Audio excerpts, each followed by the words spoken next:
First time vlog हान्दिएको यार कस्तो हुन्छ। गाइज हामी चाहिँ चल्दिएको दसैँ मनाउन गाउँतिर है ल। म चाहिँ अब बिच बाटोमा पुगिसक्यौँ। अगाडि भेना हुनुहुन्छ, पछाडि चाहिँ हाम्रो एउटा काका हुनुहुन्छ। गर्मी भएर हामी चाहिँ बाटोमा पुरा नुहाएर जाङ्गेमा चल्दिएको गाइज। अझै 2 घन्टा उकालो हिँड्नु छ मास्तिर। म चाहिँ अब घरको नजिक आइसकेँ। यो गाइज मेरो सानो घर।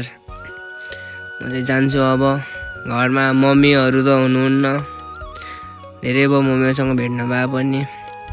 तर मेरो घरमा खानाको लागि कमी छैन नि। फेरि उक्कु छ, यता अमिला छ, जे खानुहुन्छ हजुरलाई छानी छ नि। फेरि मम्मीहरू घरमा नहुँदा त क्या नराम्रो लाग्दिने कि। फेरि यस्तो घर छ, मम्मीहरू साथमा हुनुहुन्न।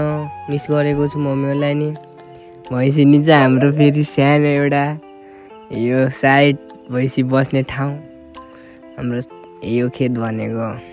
सानो धारा नि छ घर अगाडि। तिमी हेर आएपछि धेरै दुःख गर्नु पर्दैन। तिमी आएर बस्ने गरी यो पछि। आन्टीहरूले बोलाउनु भएको छ, म चाहिँ भेट्न गएको अब।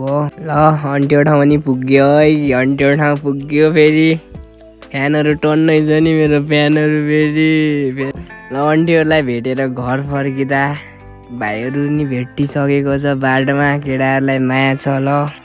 मा गाउँमा नि 1 दिन भइसक्यो। घुमफिर गरिसक्यो, सबैसँग भेटिसक्यो। अहिले चाहिँ हामी दसैँको लागि पाठा काट्न जान्ला हो हजुरबाकोमा।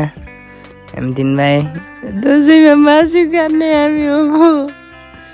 लगाए जति नै भयो। मलाई त कि घराना नि आउनु न। यो बिग्री खाने भनिदिनु होला। यो भलक चाहिँ यति नै हो। फर्स्ट भयो, कस्तो भयो के भयो सम्झाइदिनु होला है।